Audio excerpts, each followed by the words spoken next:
understand this. Okay, welcome to our today's podcast, that is Sports at OKOTEL channel. I'm welcoming you. This should be the first of its kind.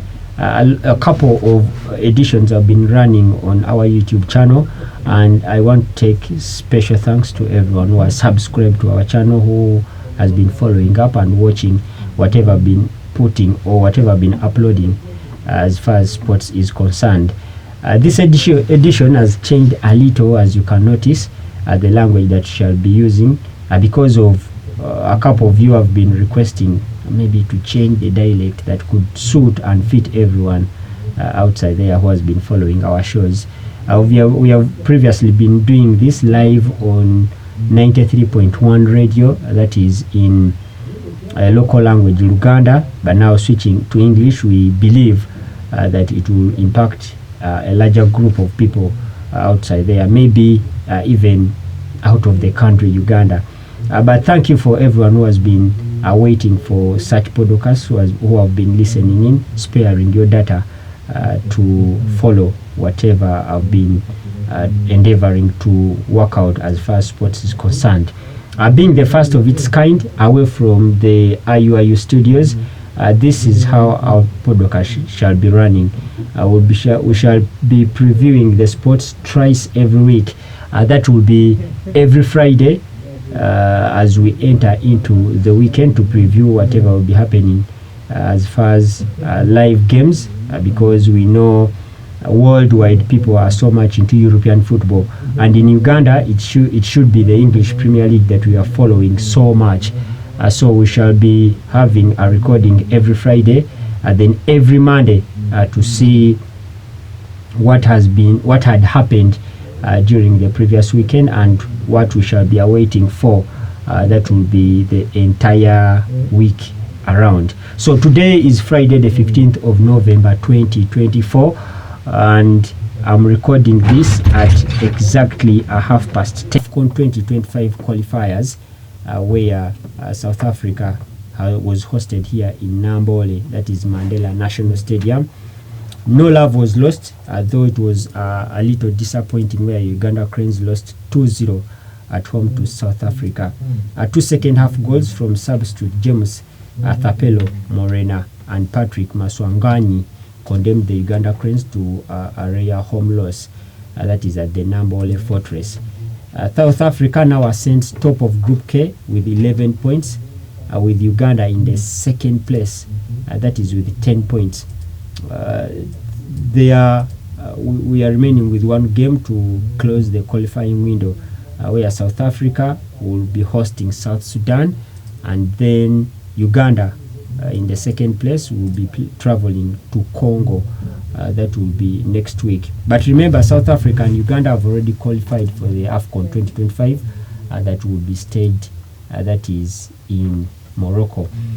Going by the performance today, it wasn't that so inspiring from the Uganda Cranes, starting from the goalkeeping position, that is Ismail Watenga. He wasn't so active today in the game, leading to that loss, because there are some couple of situations that you would blame him as an individual. But football being a game of 11 players on the pitch, we shall just sum them all up together. The Pol Pot boys were per standard. If you have been following his tenure as the Uganda Cranes coach, there's a different style that the Uganda Cranes have been playing other than today, because if you remember, if you watched, you can go on YouTube and Google and see that performance, or the first goal that we conceded, that was scored by Thapelo Morena. It was a build-up play, starting with Ismail Watenga. He tried to start the ball with his defenders who were marked, so he got an option to play it through the midfield, that is to Tadeo Lwanga. He received the ball, had more time and touches on the ball. He lost options where to pass it. From nowhere, he lost the ball, and we conceded that goal. The second goal also came to what you will term as some defensive lapse. But anyway, Uganda Cranes had already qualified, that is for the AFCON. a little more from the performance of the Bafana Bafana. Me personally, if you look at the teams I've been following so much on the African continent, it has always been South Africa and Nigeria.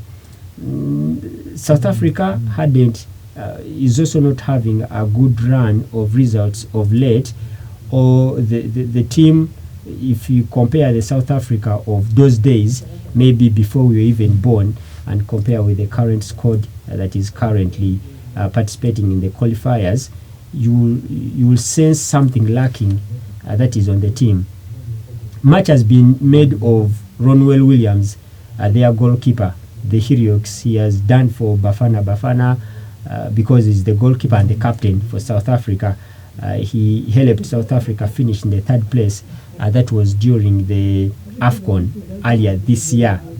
However, at the other end of the pitch, South Africa has a lot to settle in its different positions. You can even compare to what the Uganda Cranes have been going through all these years, because some sports pundits believe that Uganda Cranes has never gotten a striker that you would compare with the retired Geoffrey Massa. Ever since then, maybe we have never had a reliable goal scorer. We have tried different players like the Derek Nsibambis, we have tried the Geoffrey Serunkumas, we have tried the Muhammad Shabans, until of late where we have the Dennis Omedis. Just like Uganda, maybe you can speak the same about South Africa, because ever since the retiring of former Manchester United forward, he had a stint at Manchester United as a coach, Ben McCarthy. He retired from national football. That was in 2013. Ever since then, according to statistics, he's the leading top scorer of the Bafana Bafana. That is how they are known, the South African team. He retired with 31 goals. So ever since then, there is no other player who has scored more than 10 goals. The highest scoring player is Thembo or Zwane, who was currently left out of the squad by the head coach Shugo Boris because of injury.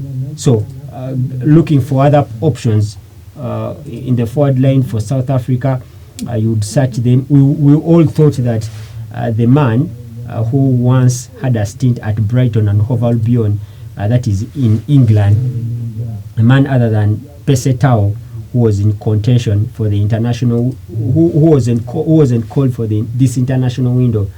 I don't know why the coach decided to leave him out, but some other reports suggest that he hasn't been having enough playing time with his club team, that is El Ahly in Egypt. That's why he was left out.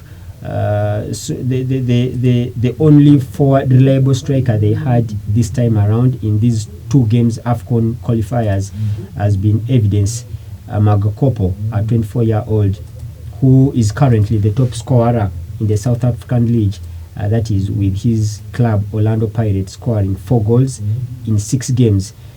You talk of another youngster who plays his club football, that is in America with Menesto United, Bonga Kelly Hangwane is also a 24-year-old. Some of the leading forward line players that is in the South African team. I was trying to bring out how even though we lost to South Africa, there wasn't so much respect that was needed to accord to such a squad that you see. If you happen to watch this game, we try to match their performance.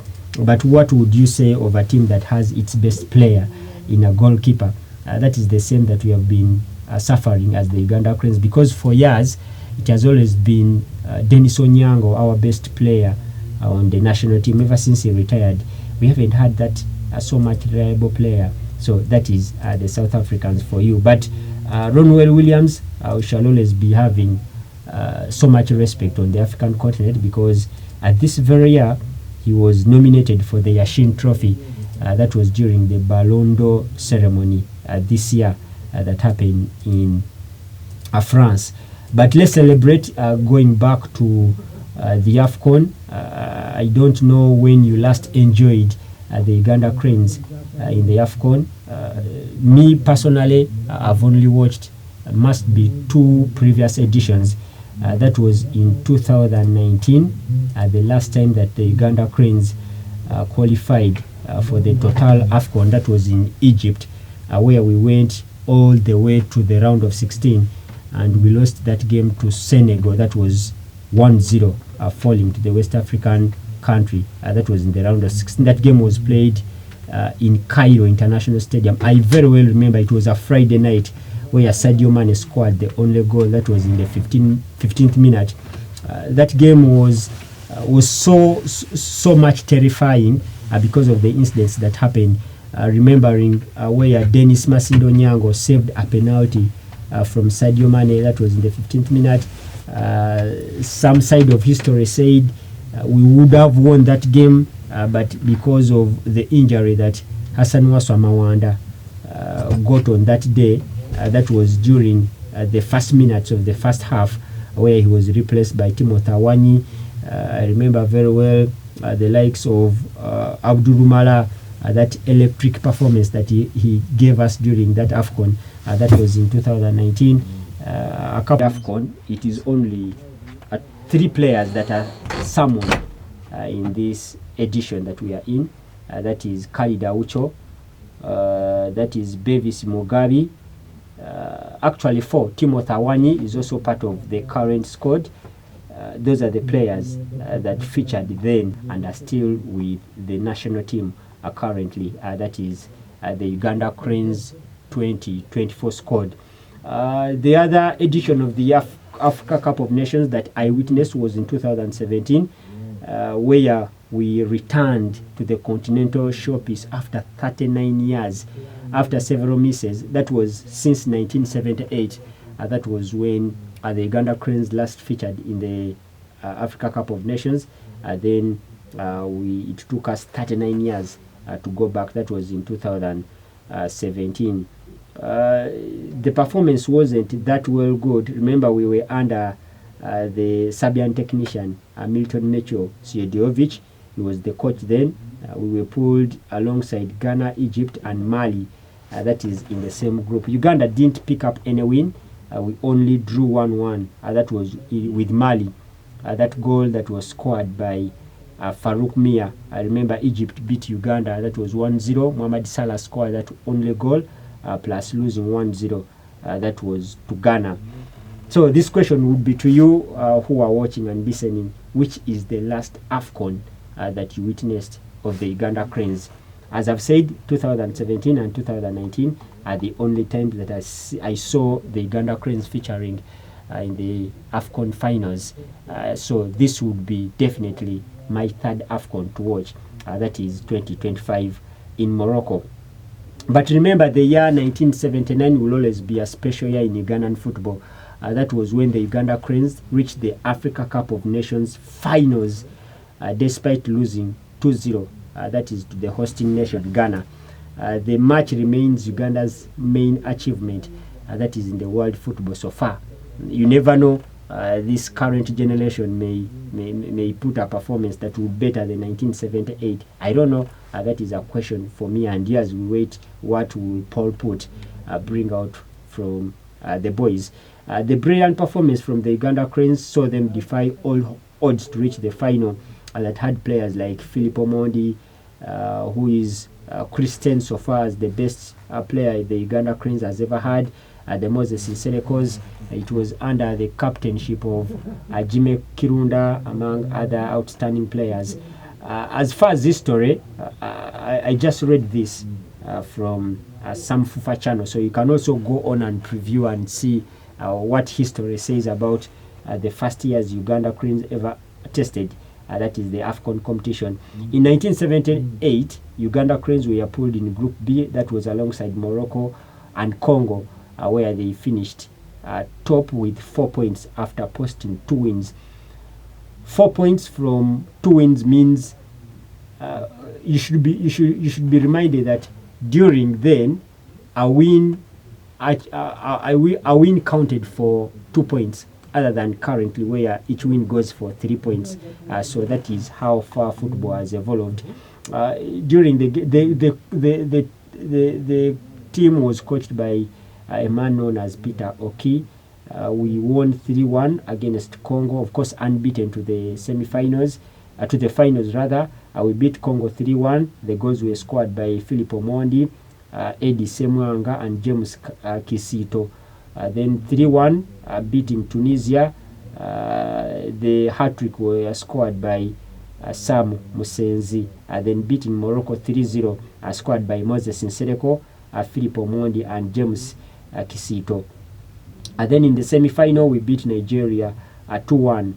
The goals were scored by Abdul Nasur and Philip Omondi before we eventually lost the final.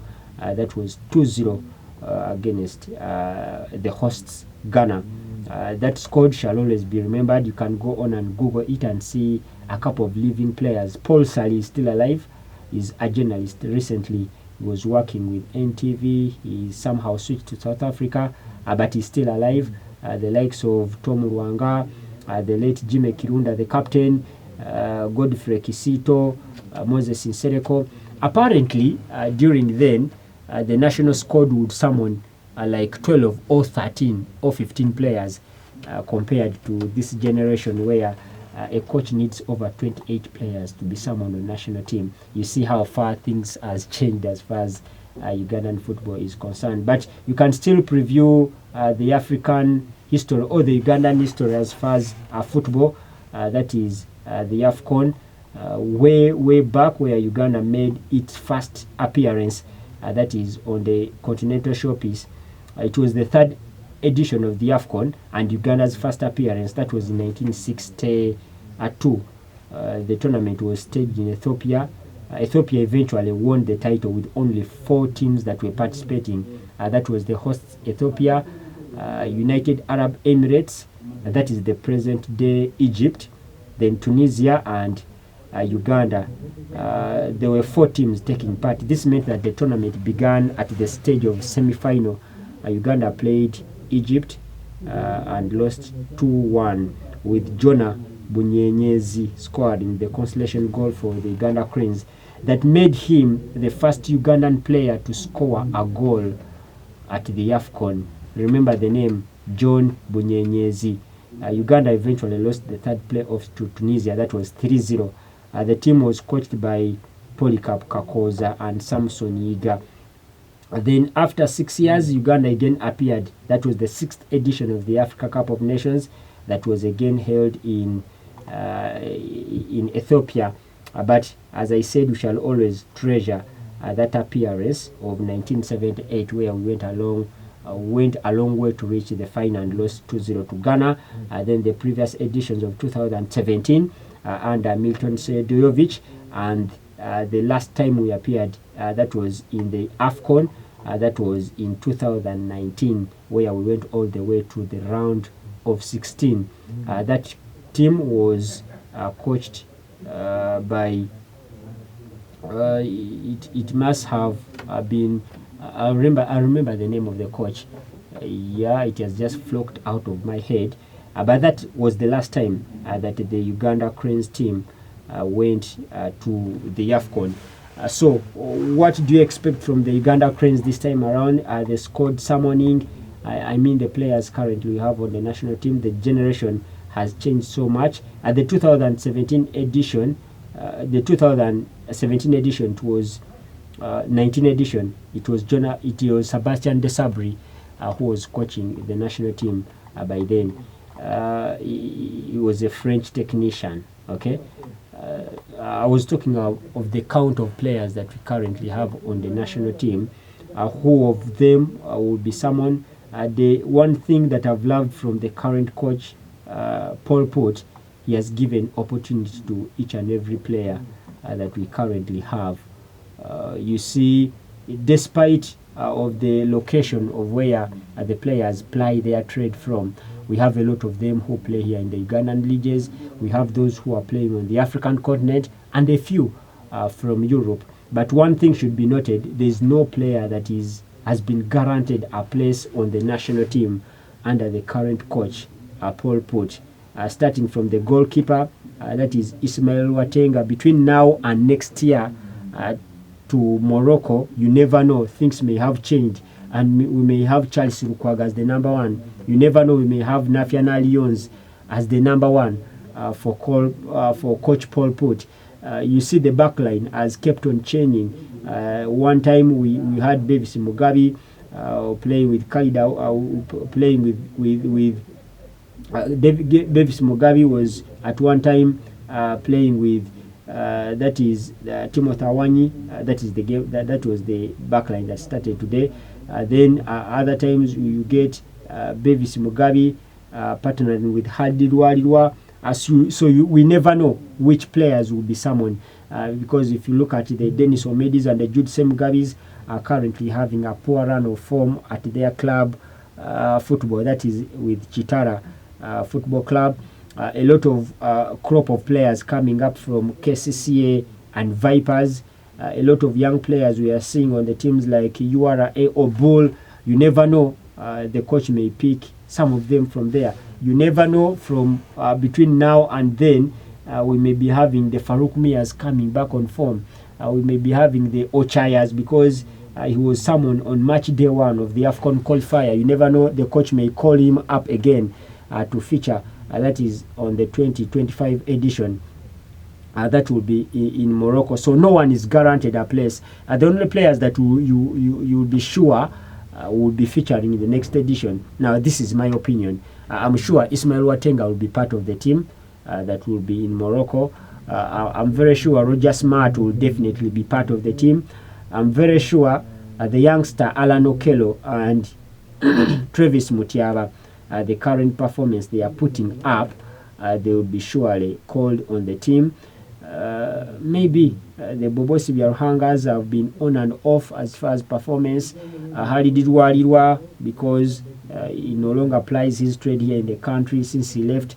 You never know what will be happening between now and then as far as his contract at his team. So it will give every player in the country a challenge to beef up or pull up their stockings as far as performance to compete for these places to take the team to the AFCON. But a lot of excitement stretching from the Fufa House in Mengo up to us who support the football at the grassroots level. We are all excited that we shall be seeing the team back in the AFCON. Okay, that is as far as the Uganda Cranes, the game that was played today. We lost it until next week where we shall be playing our final game. So far, the teams that have been confirmed to have qualified for the AFCON, that includes Uganda and South Africa. You may add on the nations like Gabon, Nigeria, Tunisia, Algeria, Angola, Burkina Faso, Cameroon, DRC, Egypt, Equatorial Guinea, Ivory Coast, Morocco, and Senegal are so far the nations that have confirmed their bets before the final games. Of course, the games are still ongoing, so we shall be having more of teams confirmed to have qualified and those that may bow out from the finals. Away from the Uganda Cranes, a couple of news happened earlier in the week. Still talking international continental football. I may not want to leave this out. That is our own from Mbale, Ronald Katenya, who is among the 77 African-based match officials that were summoned to officiate in the Arab Cup, that is in Egypt. Ronald Katenya, of recent, he took part in the Under-17 AFCON, where he was a match official. So they have summoned that number of African-based referees, 77 in number, for a special training or a workshop. That is, it will serve as a pre-competition training and evaluation program as they prepare for the 2025 African Nations Championships, abbreviated as CHAN tournament, that will be hosted by the Pamoja countries. The training program for the 77 referees will start on the 4th of December, that is in Egypt, Cairo. Congratulations, that is to Ronald Katenya. Is one of the referees that have tried to represent the Ugandan flag, that is on the African continent. He will be traveling with another Ugandan, that is Lucky Razake Kasalirwa. They'll be going for that training. We had the Eastern Regional League taking center stage. That was earlier on this week in match day 1. A couple of mixed results that we saw from the Mbale teams. Bugis United beating Nakaloke Garage. That was 2-0 away in Nakaloke. Busamago Red Stars hosted its first game, that is in the Eastern Regional League. Of course, it is one of the 3 teams that were promoted to the third tier. They were beaten by Sky Sports. That was 2-1, and Tira Sporting beating UC Mbale. Charlo Football Club, another new entrant. It ended goalless against Score Program, and Mbale Garage drawing 1-1 with the Islamic University in Uganda. One game was not played in match day 1. That was between Busia Fisheries and Busia Young.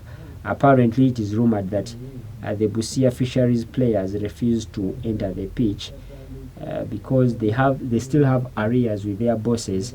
I don't know how that happens for a team not to be that well prepared for match day 1 of any tournament. Match day 2 will be taking on, that shall be next week, starting from the 11th of November. One thing that I noted that maybe will not be good for developing our football here in the region, where games were all played on the same day.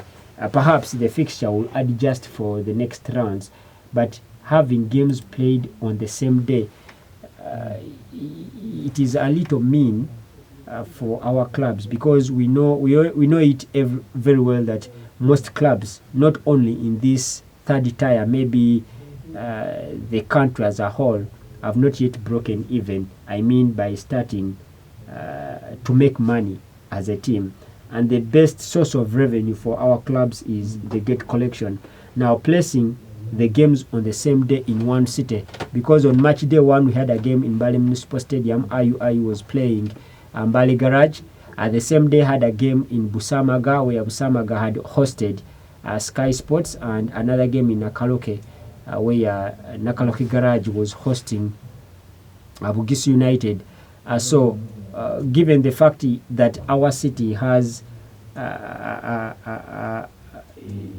footballing population is not that so big, that will be expect match day venues to be filled, and it takes away the opportunity for these clubs also to collect some revenue on a match day, because apparently people have started following football. I remember on match day 3 of the Uganda Premier League, where Mbale Heroes hosted, that was Sports Club Villa. Mbale Heroes won that game 1-0. They announced the revenues they collected from the gate. That was 18 million. So if 18 million can be collected from a top tier game, you may estimate that maybe half of it, like can a team make 10 million if it is the game is well advertised. So if you value a match day game at 10 million for the regional league, but in that 10 million you have put 3 games in the same city, that means clubs are most likely not to make enough money. And as I stated first, that is the only opportunity they have to collect some revenues for themselves. So the Eastern Regional League CEO may look into that. That's just my opinion. Having one game at a time. It's like a musical concert where 2 musicians stage a concert in the same city on the same day. Obviously, they will not reap big from the gate collection, because they have divided the number of revelers. But having one at a time suits it best economically. That's just a by the way that was passing through. But the Eastern Regional League, let's wait for match day 2 before we can really look into how the competition shall be running. Remember, it was Mbale Garage that went through, that is from the Bukedi zone, to play for the playoffs that they lost. This time around, we don't know which team is well prepared to take on that mantle. Maybe themselves, Mbale Garage, you have Bugisu United, we have Busia Young is another contender that we will talk of, but more of it shall be more sweeter to define as much as when the league moves on to several match days, we shall get to know how squads have assembled. Let's look into more of the weekend, what shall be expecting. As I said, there will not be any European football, so much of the English teams will not be having time on this podcast. But a little more of this night today, the 15th, Friday, there is a big fight that is in Europe, where a boxing fight, Mike Tyson shall be fighting Jake Paul in a contest that is in Arlington, Texas, in America. I wonder what Tyson might have thought if he had been told that at the age of 58 years he would be back in the ring to fight a 27-year-old novice boxer who has made a name out of something on the internet called, he's a YouTuber. So he comes out, he wants to contest with Tyson, 58-year-old fighting a 27-year-old.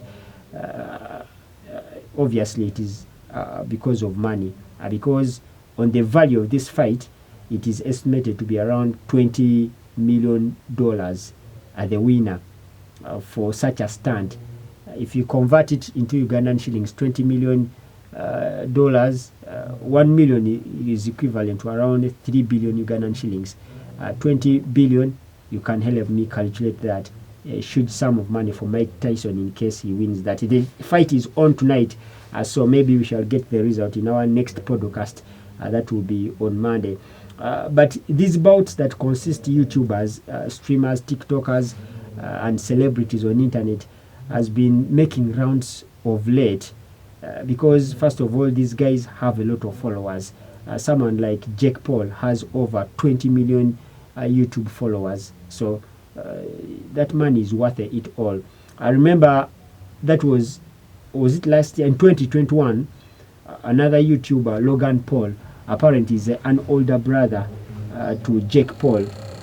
He went on and fought 8 rounds with boxing legend Floyd Mayweather, though the winner in that fight wasn't declared. That is by then. We also been having these celebrity fights that had started to come up, corporate fights in Uganda. Lately, we saw a fight between those who have been following music stars in the country.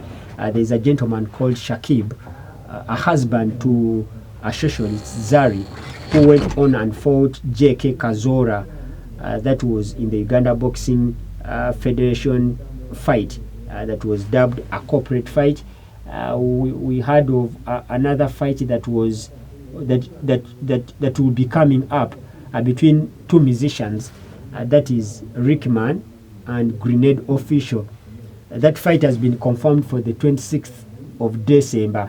Then lately, was it yesterday, I was reading through the papers, that was Daily Monitor, where there was a story of another fight between 2 ladies, that is from a comic group, Ebony's, that is drama queen Fauzia Nakiboneka will be taking on Laura Ndagire in another corporate fight in the ring in Lugogo. So all these corporate fights, if you combine them with the YouTubers who are making rounds in America, does it make sense, or it's all about making money? So that is the fight that is taking on tonight.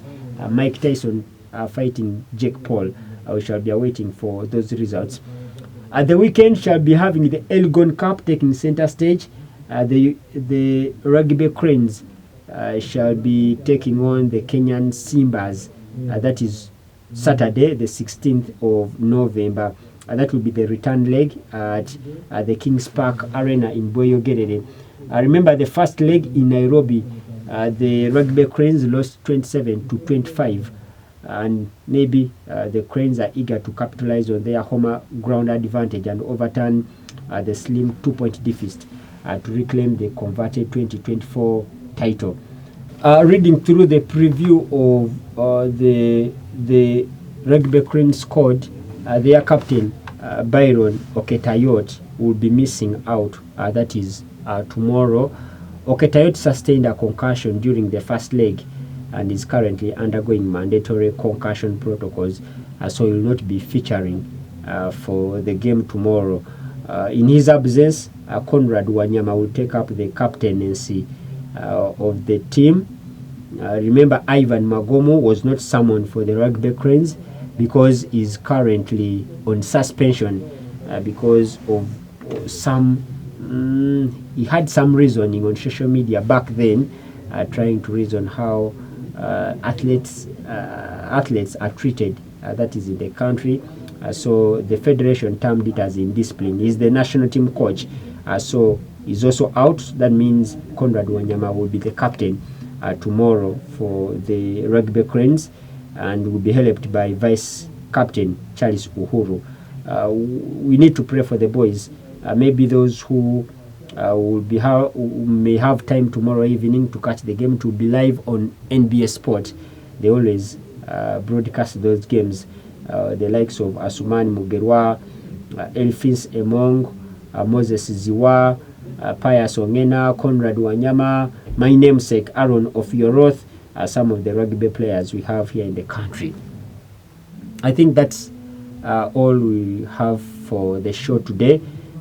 Maybe not forgetting some news coming in from Manchester United, where Ruben Amorim has not started work yet. He was supposed to start work, that was last week on Monday, but he didn't report to the training grounds for Manchester United because of some issues that were related with his visa. That means officially he will start work with Manchester United for training sessions. That shall be next week on Monday. They are confident that his visa will be available